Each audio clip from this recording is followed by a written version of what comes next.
Sesungguhnya, ajaran agama merupakan sebuah pengetahuan yang saling melengkapi dan menyempurnakan. Contohnya adalah agama Hindu, yaitu mengajarkan kita untuk mengenali alam semesta, untuk menyatukan diri dengan kehidupan di alam semesta, yaitu dengan unsur energi murni, dengan meditasi. Juga kita harus mengenali keramah tamahan diri dengan alam semesta, yang akan menghasilkan sebuah kedamaian dan ketenangan. Dan dari kedamaian ketenangan tersebut, kita akan mampu mengenali diri sendiri.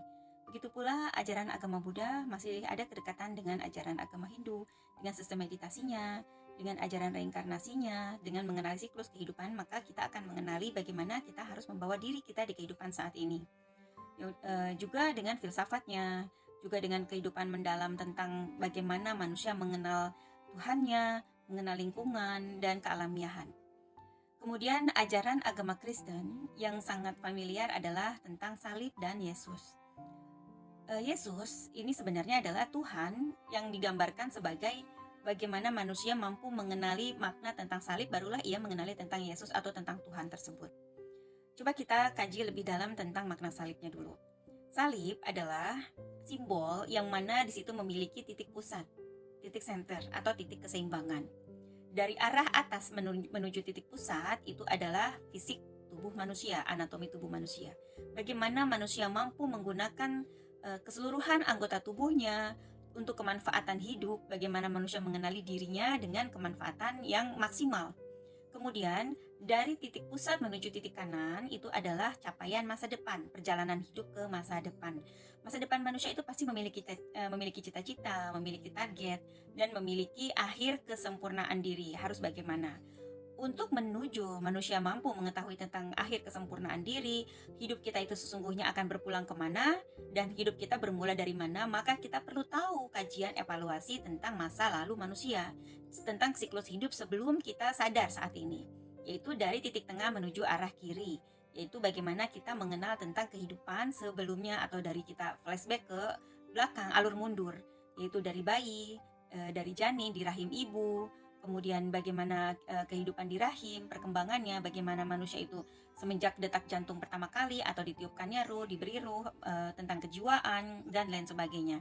Dari faktor-faktor tersebut, maka kita akan mampu mengetahui tentang masa depan atau capaian akhir, itu yang berhubungan dengan cita-cita yang paling ujung, yang paling akhir.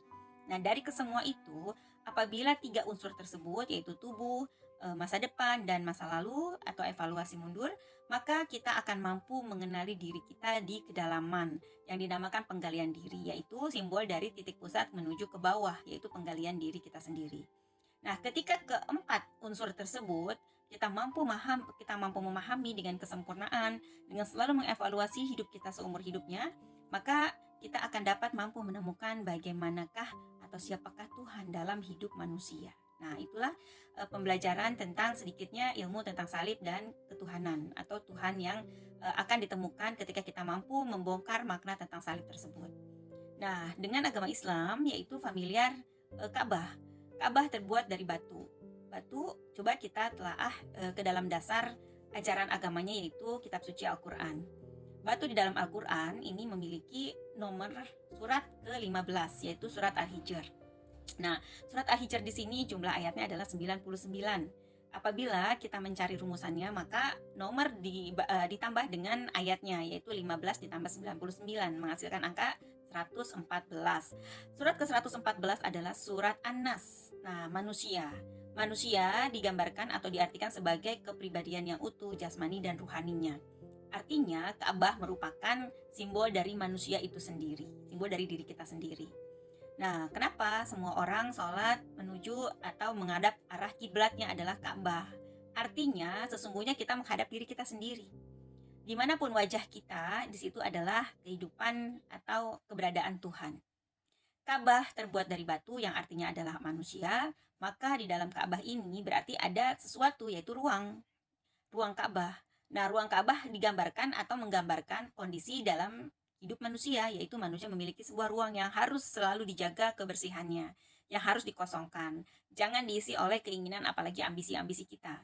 Nah, ketika Ka'bah kita ingin mengetahui apa bentuk dari makna bentuknya tersebut, maka Ka'bah kita buka.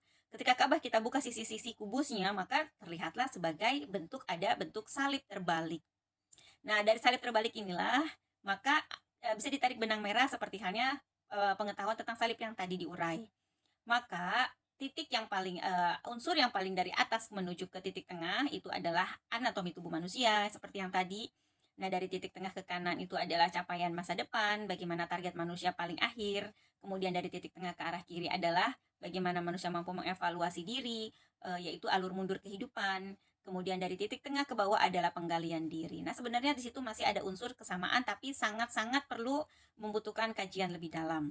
Maka Ka'bah yang selama ini didatangi atau peribadatannya menuju arah Ka'bah, kiblatnya menuju arah Ka'bah, memiliki sebuah arti yang sama, yaitu dari ajaran agama Hindu hingga ajaran agama Islam mengajarkan bahwasanya harus menemukan Tuhan dalam diri kita masing-masing. Nah, itulah pesan paling pentingnya.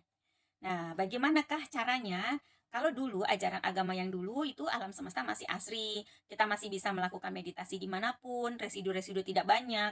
Nah, bagaimana saat ini kita harus bermeditasi? Nah, meditasi yang kita lakukan adalah dengan kitab suci, yaitu membaca kitab suci. Kalau kita agamanya Islam, membaca Al-Quran dengan cara meditasi, yaitu dengan hening, membaca di kedalaman diri agar getarannya itu sampai, atau jiwa kita lah yang membacanya, agar kita menemukan sebuah eh, kehidupan di dalam ini terisi, yaitu dengan unsur kemurnian atau blueprint dari Al-Quran tersebut.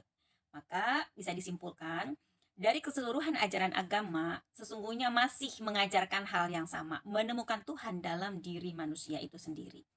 Menemukan Tuhan artinya menemukan kesadaran, tidak lagi kebingungan, tidak lagi ketakutan.